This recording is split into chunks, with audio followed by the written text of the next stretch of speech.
வணக்கம்.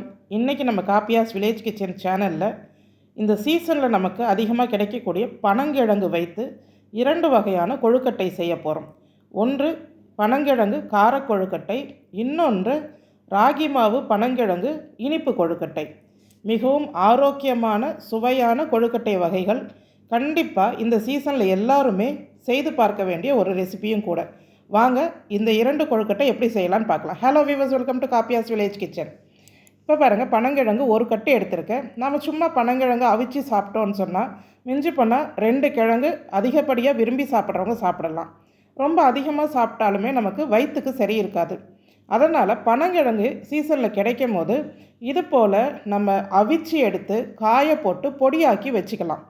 அதே போல் சரி அவ்வளோலாம் எங்களுக்கு கிடைக்காது ஆனால் வாங்கிட்டோம் அப்படின்றவங்க இது போல் ரெசிபி செய்யுங்க. பனங்கிழங்கு தோலை எடுத்துகிட்டு நல்லா இது போல் துண்டுகளாக நறுக்கி ப்ரெஷர் குக்கரில் சேர்த்துருங்க. சும்மா ஒரு அரை ஸ்பூன் உப்பு வேணும்னா சேர்க்கலாம், இல்லைன்னா வேணாம். 70% வெந்தால் போதுங்க. ஒரு 4 விசில் விட்டு எடுத்துருங்க. முழுசாக வேக வைக்க வேண்டாம். அதனால் ஒரு 70% இந்த பனங்கிழங்கு வெந்திருக்கணும். இந்த கிழங்குகளை கொஞ்சம் ஆறின பிறகு துண்டு துண்டாக இது போல் நறுக்கி எடுத்துருங்க. அது மேலே இருக்கிற அந்த நாரெல்லாம் கண்டிப்பாக எடுத்துடணும். சுத்தமாக அந்த நார் எடுத்துட்டு அதோடைய சதை பகுதியை மட்டும் சிறு சிறு துண்டுகளாக நம்ம நறுக்கி எடுத்துக்கணும். இந்த ஒரு கட்டு பனங்கிழங்குல ஒரு 10 கிழங்கு இருந்துச்சு. அவிச்ச பிறகு சாப்பிட்றதுக்கு ஒரு 3-4 எடுத்தாச்சு. மிச்சம் தான் நான் இப்போ இதில் 2 வகை கொழுக்கட்டை செய்து காமிக்க போகிறேன். பாருங்கள், அது சைடில் இருக்கிற நார் கூட நம்ம விடாமல் நல்லா நாறுகளை எடுத்துட்டு இது போல் சதைப்பகுதி மட்டும்தாங்க இருக்கணும். ஏன்னா இதை நம்ம மிக்சி ஜாரில் சேர்த்து கொஞ்சம் கொரகொரப்பாக அரைக்க போகிறோம். எல்லாத்தையும் ஒன்றா போட்டாலும் அரையாதுங்க. அது அப்படியே ஒரு மாதிரி பிளண்ட்டான மாதிரி சிக்கிக்கிட்டு நிற்கும்.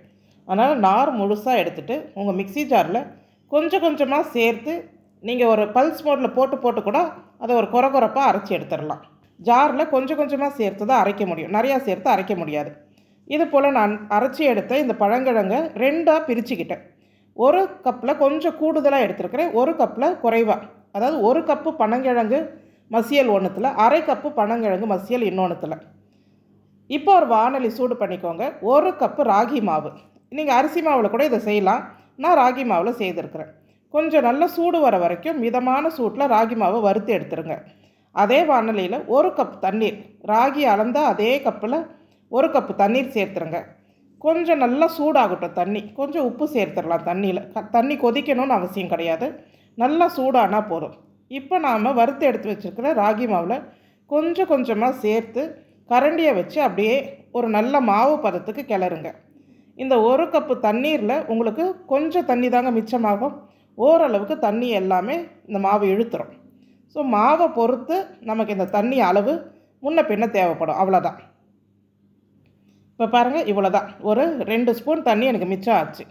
இப்போ இந்த மாவை இது போல் நல்லா சாஃப்டாக பிசைஞ்சிட்டு கடைசியாக ஒரு அரை ஸ்பூன் அளவுக்கு நெய் அந்த மாவு மேலே தடவி நாம் வச்சிடணும். அப்போ தான் ராகி மாவு வெடிப்பு விடாமல் இருக்கும்.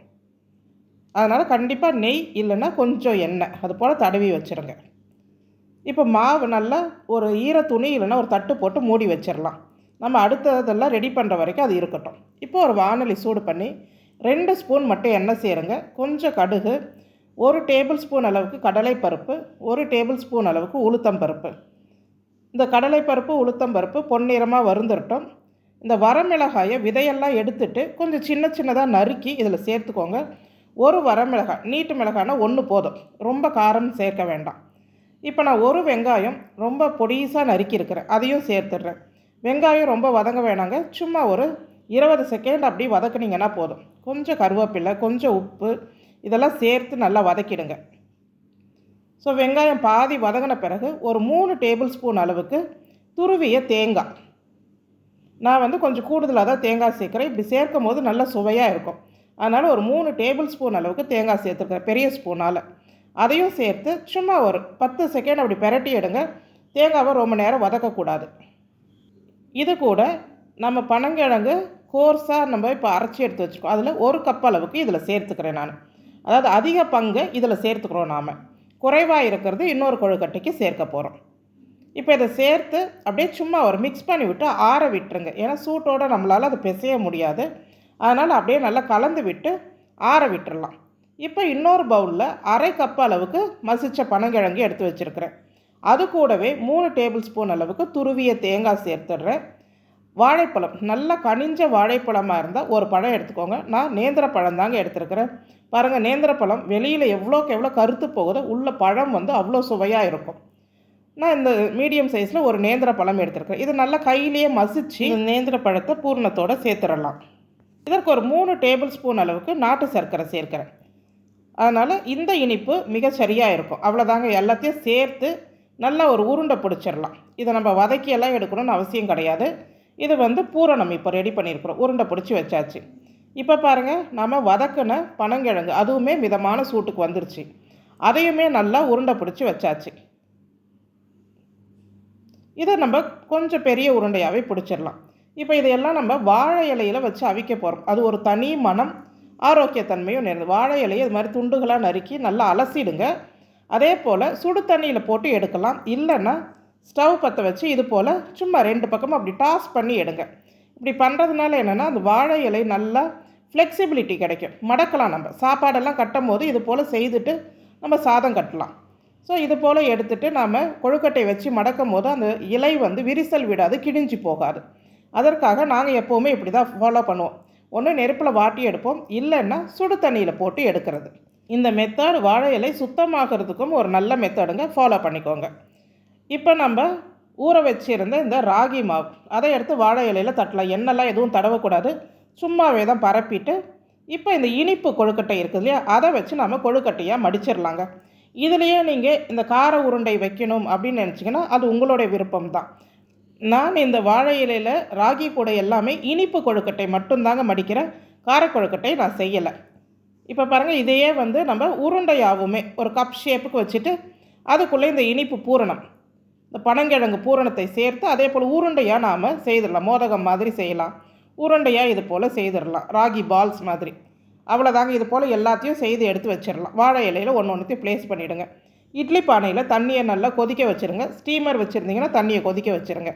அது மேலே ஒரு வாழை இலை இருந்தால் வைக்கலாம், இல்லைன்னா தட்டு மேலேயே வச்சு அவிச்சிக்கலாம். நாம் இப்போ இந்த வாழை இலையை பரப்பிட்டு பனங்கிழங்கு கார உருண்டை பிடிச்சி வச்சோம் இல்லையா, அதையுமே நான் இதில் அடுக்கிடுறேன்.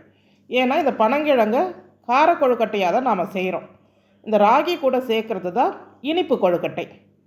அவ்வளோதாங்க, எல்லாத்தையுமே ஒரே பிளேட்டில் நான் அடுக்கிட்டேன். மூடி வச்சு 10லேருந்து 12 நிமிஷம் வரைக்கும் ஆவியிலேயே வேக விட்டுருங்க. ஒரு 12 நிமிஷம் கழித்து நாம் எடுக்கலாம். இந்த பனங்கிழங்கு கார கொழுக்கட்டை நம்ம எடுக்கும் போது சாஃப்டாக தெரியும். அதுக்கப்புறம் கொஞ்சம் ஆற ஆற நல்லா ஃபேர்ம் ஆகிடும். இப்போ இந்த கார கொழுக்கட்டைக்கு ஒரு சட்னி, ஒரே ஒரு தக்காளி, ஒரு வெங்காயம் நறுக்கி சேர்த்துருக்கிறேன். இது கூட ஒரு காஷ்மீரி மிளகாய், ஒரு காஞ்ச மிளகாய், இது கூட நீங்கள் சும்மா ஒரு துண்டு வெல்லம், கொஞ்சம் புளி, கொஞ்சம் உப்பு சேர்த்து அரைச்சிடுங்க. அட்டகாசமான கார சட்னி. இதுக்கு தாளிக்கிறதோ வதக்கிறதோ எதுவுமே கிடையாது. இந்த பனங்கிழங்கு கார கொழுக்கட்டை கூட இந்த சட்னி ரொம்ப அட்டகாசமாக இருக்கும். இதை நீங்கள் காலை உணவாக தாராளமாக சாப்பிடலாம். ரொம்ப ஆரோக்கியம் நிறைந்ததும் கூட. எல்லாருமே சாப்பிடக்கூடிய வகையில் இந்த கார கொழுக்கட்டை இருக்கும் நமக்கு.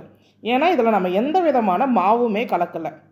கண்டிப்பாக இந்த சீசனில் பனங்கிழங்கு கிடைக்கிறவங்க இந்த ராகி பனங்கிழங்கு இனிப்பு கொழுக்கட்டையும் பனங்கிழங்கு கார கொழுக்கட்டையும் செய்து பாருங்கள்.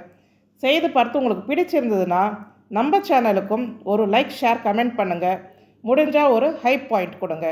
நன்றி.